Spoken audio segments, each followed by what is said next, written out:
보실 말씀은 마태복음 6장 33절입니다. 그러니 너희는 먼저 그의 나라와 그의 일을 구하라. 그리하면 이 모든 것을 너희에게 더하시리라. 아멘. 삶의 처세는 각양 다른데 어떤 목적을 가졌느냐에 따라서 그 목적에 따른 방법이 따라갑니다.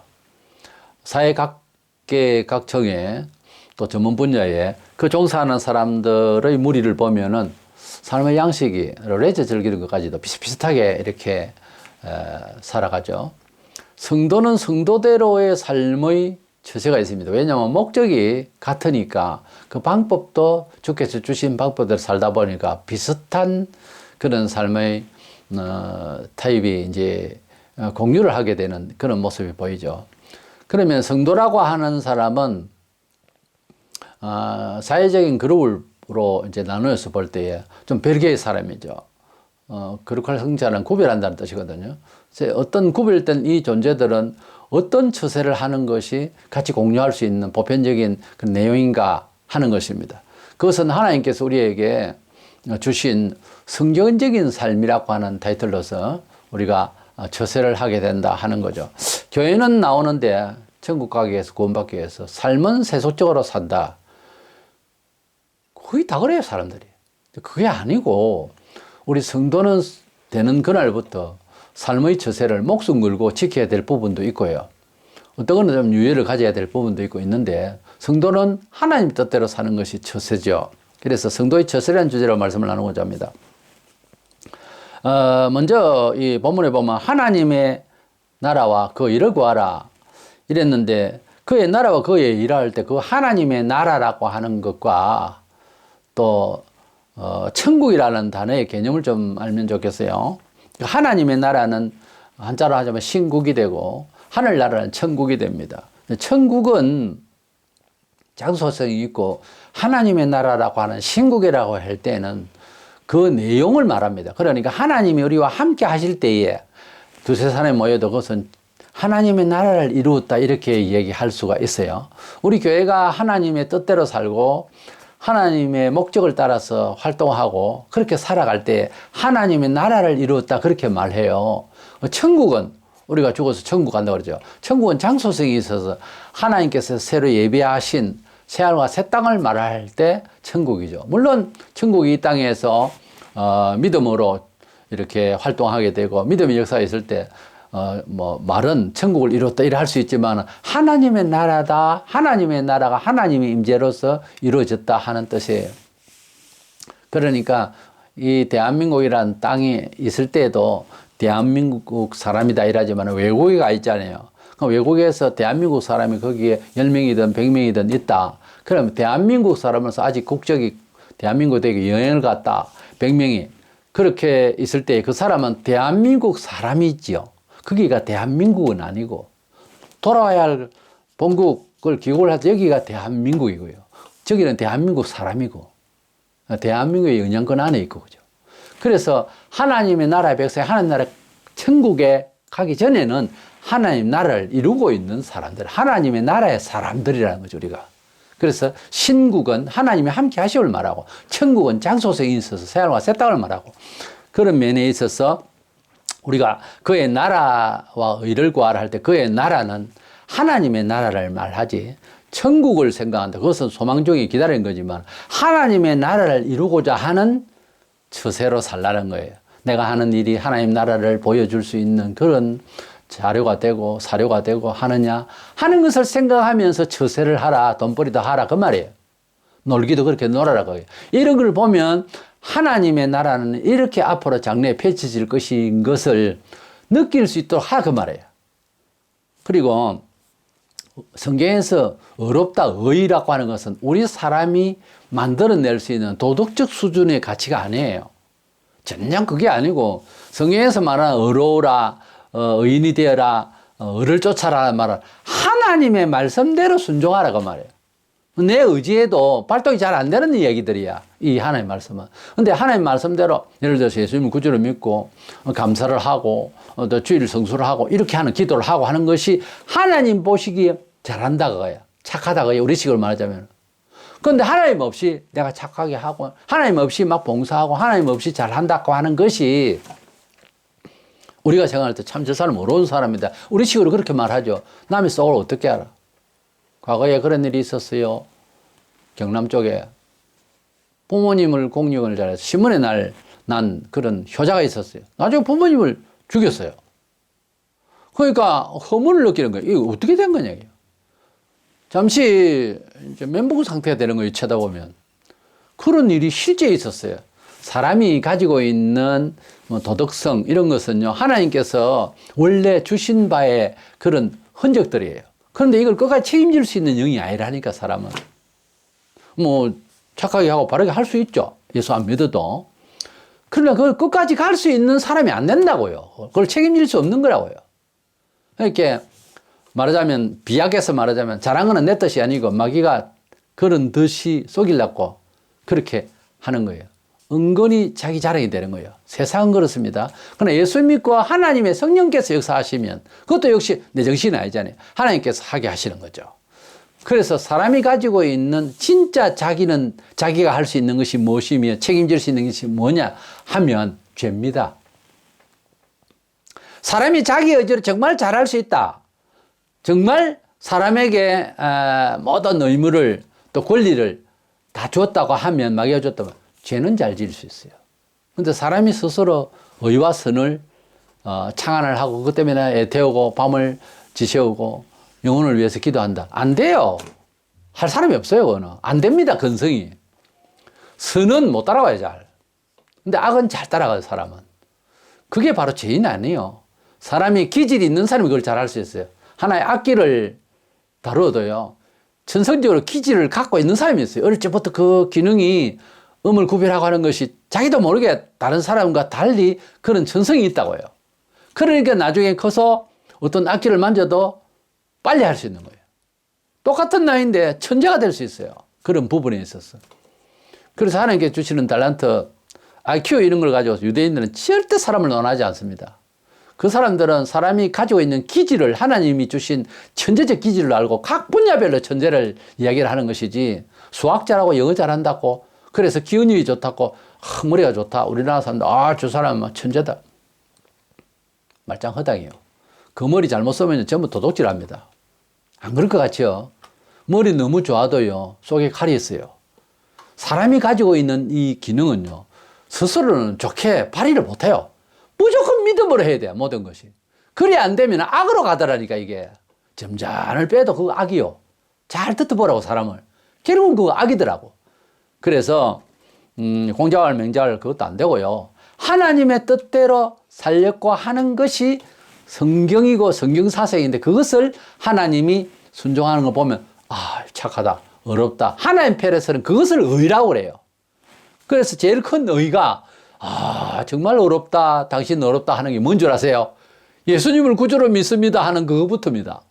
왜냐하면 속에 교만하고 속에 죄의 근성이 안 죽어지면 예수님을 나의 생명의 주로는 못 믿어요. 그러니까 그거를 자기를 파쇄하고 자기를 부인한다고 하는 것이 너무 어려운 거예요. 이게 사람으로 생각할 때 돌을 닦는다고 되는 게 아니에요. 10년을 돌을 닦아봤어요. 돌아가면 단물이라고. 안 됩니다. 하나님께서, 그것도 하나님께서 하시는 것이지. 그 죄의 근성, 교만의 근성, 자랑의 근성을 확 뒤집어 놓고 파쇄를 시키는 것은 하나님의 역사죠. 그래 놓고 예수님을 나의 구주로 믿습니다라고 하니까 바요나시므나 니가 복이 있도다. 그러면서 그렇게 알게 되고 자기를 부인하고 제대로 나를 아는 것은 하나님 아버지께서 계시하셨다는 거예요. 그러니까 그 하나님 아버지가 계시하기 전에 내가 어떻게 하느냐를 우리 책임론을 이야기하자면 뭐냐 하면 아무것도 할 것 없고 회개하는 겁니다. 죄를 회개하는 거예요. 죄인임을 고하는 거예요. 안 되면 억지라도 하루 전부 난 죄인입니다. 나는 죄인입니다. 무슨 죄를 짓는데 잘 모르지만 죄인입니다. 라고 하든지 하루 종일 10,000번이고 1,000번이고 100,000번이고 해보세요. 죄인인 줄을 알지 몰라. 사람이 태어나서 죄인인 줄로 모르고 평생 살다 죽는다니까. 그리 심판대 가죠. 죄인인 줄로 안다는 게 너무너무 신기한 일이고, 이것은 엄청난 두꺼운 벽을 뜯는 것보다 더한 거예요. 사람이 마음대로 안 되죠. 아예 포기해야 되는 거예요. 그러다가요, 한술 더 쳐. 나는 나다! 그러면서 잘난 척 해버려요. 그게 사람이에요. 그러니 뭐, 어느 시절에 회개가 되겠노? 회개는요, 하나의 말씀을 들을 때 되어지고요. 내 쪽에서 할 수 있는 것은 아멘으로 받아들이고 순종하려고 하고 회개하는 건, 회개는 순종이에요, 사실은.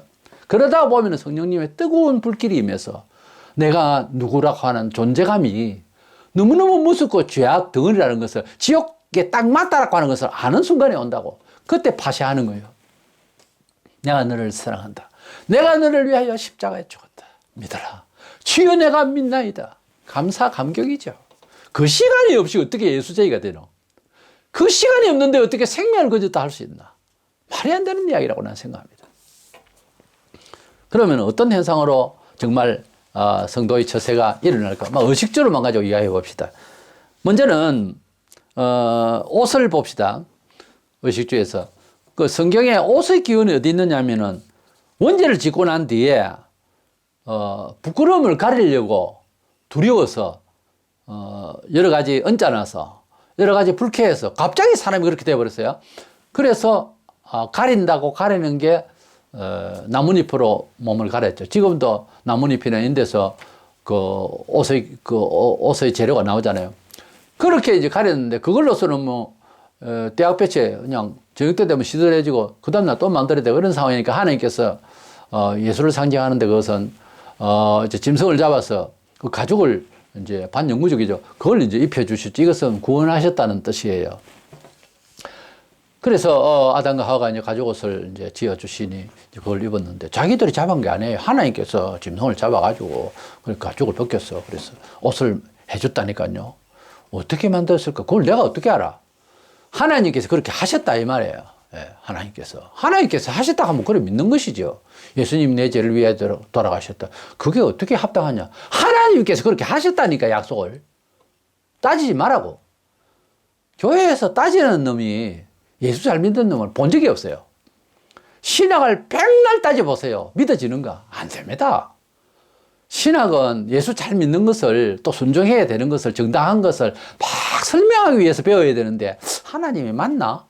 예수님 진짜 부활했을까? 이딴 식으로 연구를 하는 게 20세기의 자유주의 신학이에요. 모두 그 칼질을 하는 거예요.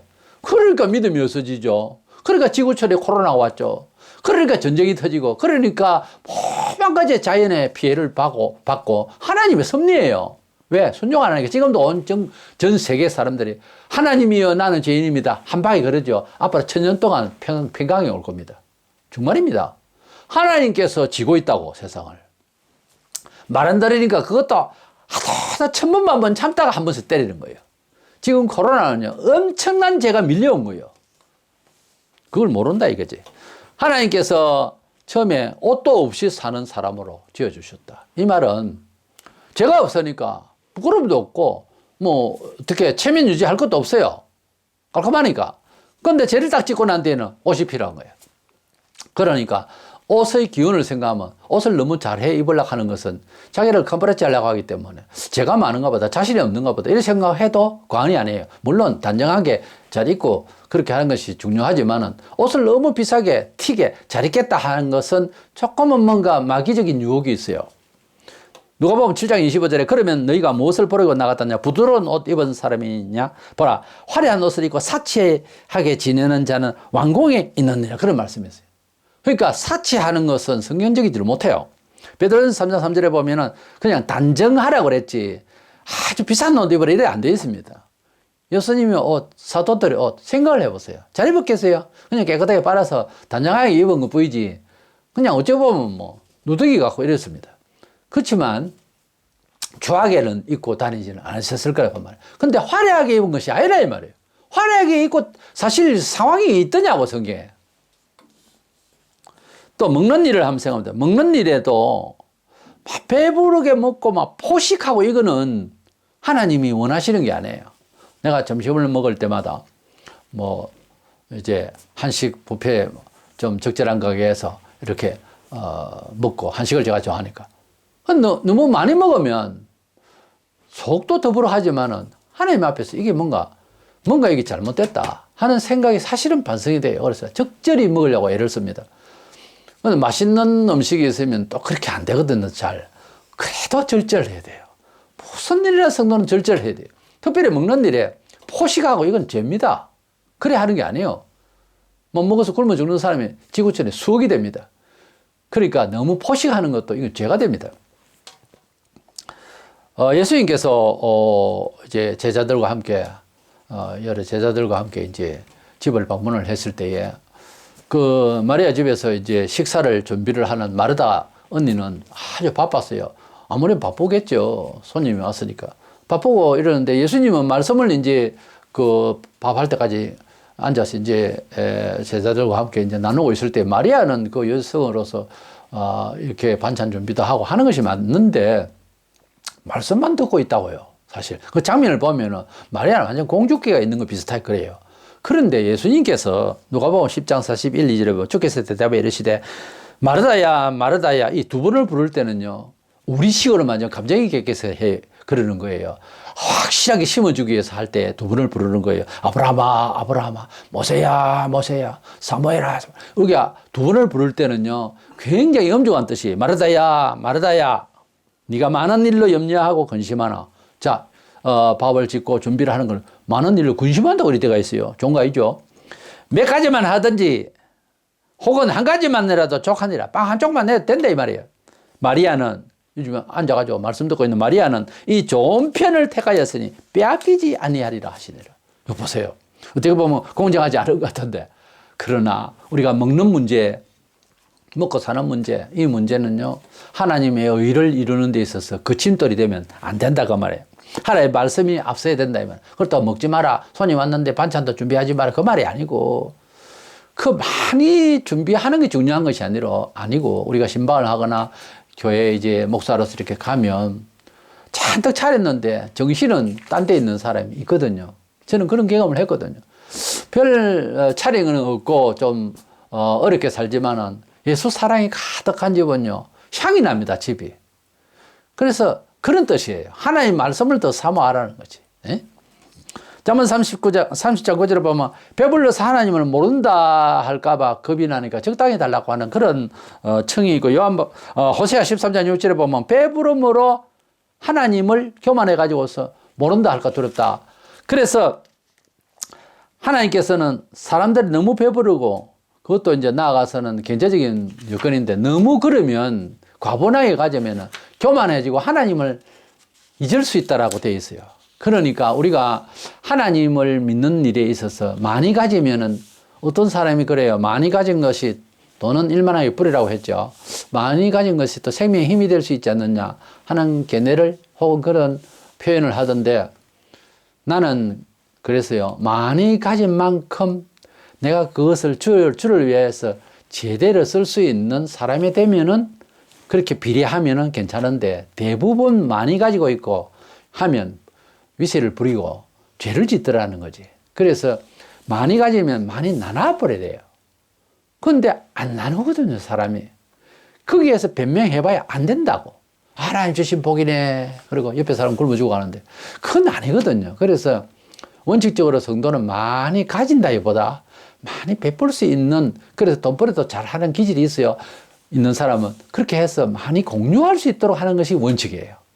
그러려고 하나님께서 물질을 주시지 너 혼자 잘 먹고 잘 살고 축복받았다고 그래 자랑질 하라고 하는 아니라 그 말이에요. 사업을 하든지 뭐라든지 돈을 잘 벌어야지. 열심히 해야 되고.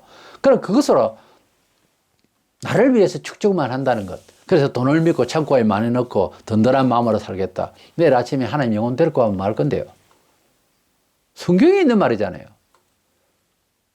안 데리고 가던데요. 좀 기다려보세요. 데리고 갑니다. 여지없이 시험이 와요, 집에. 그래서 성경에 있는 대로 이 물질주의는 안 되는 겁니다. 그래서 이 옷이라든지 먹는 일이라든지 이런 일에도 주의 의를 발휘할 수 있는 절제가 항상 표출이 돼야 됩니다. 또 성도가 사는 주거지에 대해서도 우리가 생각을 해야 되는데 시편 84편 10절에 주의 궁정에서 한 날이 다른 곳에서의 첫날보다 나은 적 악인의 장막에 사는 것보다 내 하나님의 성전 문지기로 있는 것이 좋사오니 그랬어요. 우리가 집 중에서 예배당 집이 제일 사랑스러워야 됩니다. 그것이 이해가 가는 사람 마음이 기쁠 겁니다. 그것이 이해가 안 가는 사람 또 뭔 소리냐 할 겁니다. 하나님의 나라가, 하나님의 집이 훨씬 기분이 좋아야 됩니다. 하나님의 집이 혹시 나무로 지은 집이고, 옛날에 제가 다니던 고향 교회는 그랬습니다만, 어그러져 있고 바람이 숭숭 쐬고 해도 그 집이 제일 귀하게 보였습니다. 제일 귀하고 너무 좋아서 전에는 아무것도 아닌 걸로 생각했는데, 예수 믿고 난 뒤에는 항상 예배당을 맴돌았습니다. 뭔 일 있으면 예배당에 한번 왔다가 발을 찢고, 그리고 예배당 문짝 덜컥덜컥 하는 것도 한번 만져보고, 그러고 어디로 가고, 이런 사랑이 있어야 돼. 이런 애착이 있고, 이런 감사가 있고, 이런 사랑이 있어야 되는 거예요. 악인의 공정, 악인의 세상에 호의호식하고 잘 먹고 잘 사는 것이, 그것이 부러운 것보다 하나님의 집에서 문지기로 있는 것이 좋사오니, 이런 정신이 있어야 되는 거예요. 고린도서 5장 1절에 만일 땅에 있는 우리의 장막의 집이 무너지면 하나님께서 지으신 집 곧 손으로 지은 것이 아니요 하늘에 있는 영원한 집이 우리에게 있는 줄 아느니라. 우리가 이 세상에 살면서 웬만하면 살만한 집을 가지고 있어야 되겠죠. 그러나 하나님의 나라의 집에서 살 것을 생각하면서 너무 집에 대해서, 하박국 2장 9절에 보면 아파트 투기라든 이런 거 자기 집을 위해서 일을 남기고 하는 건 하지 말라고 그랬어요. 너무 그러는 게 아니라고. 그래서 우리는 땅의 의식주 생활에서 이런 절제가 많이 필요하다 하는 점이고요. 두 번째 생각하는 것은 모든 문화 생활을 하나님이 주관하신다는 점을 알아야 됩니다. 우리가 하나님께서 모든 일을 관련하신다는 이런 확실한 믿음을 지켜야 됩니다. 이사야 45장 7절에 나는 빛도 짓고 어둠도 창조하며 나는 평안도 짓고 환난도 창조하나니 나는 여호와라 이 모든 일들을 행하는 자니라 그랬고, 학개 2장 8절에 은도 내 것이요 금도 내 것이니라 만군의 여호와 말이니라. 하나님께서는 모든 물질과 만물을 자기 거로 가지고 운행을 하신다 하는 점을 알고 살아야 됩니다. 우리가 알거니와 하나님을 사랑하는 자 곧 그의 뜻대로 부르심을 입은 자들에게 모든 것이 합력하여 선을 이루느니라. 이 선을 이룬다는 말은 이제 그 내추럴에서 아주 천성적으로 내려오는, 그러니까 하나님께서 주시는 그런 은혜라는 거죠. 그러니까 가장 탁월한 거라 이 말이에요. 하나님께서 성도들을 삶을 인도할 때에 여러 가지 어려움들이 생길 수도 있고 있는데 그 모든 일들을 합하여서 선을 이룬다, 가장 탁월한 삶을 갈 수 있도록 하신다는 거예요. 그래서 우리의 모든 문화생활에 있어서 하나님이 주권하신다라고 하는 개념을 분명히 하시기를 바랍니다. 그래야 우리가 우리의 처세의 말씀의 처세 위에 어떤 일을 당하더라도 합력하여 선을 이루신, 최고 좋은 선을 이루신 하나님으로부터 오는 천성으로부터 오는 그런 천성적인 아주 중요한 본질적인 그런 고유한 그런 탁월한 삶을 살아낼 수 있으니까 하나님이 모든 것을 창조하시고 섭리하신다, 이런 개념을 가지고 처세하시기를 바랍니다. 무엇을 가졌든지 무슨 일을 당했든지 간에 하나님께 처세하려고 맞서서 처신을 하려고 하는 자세가, 기도가, 그런 꿈이, 그런 계획, 그런 처세술이 되어야 될 줄로 믿습니다. 이래서 우리의 삶이 모든 문화생활이 하나님 주권 안에 있다 하는 개념을 가지고 살아서 내 자신과 사회와 국가에 헌신할 수 있고 또 그런 믿음의 정표를 보여줄 수 있는 저와 여러분의 생활이 되시기를 주의 이름으로 축원합니다.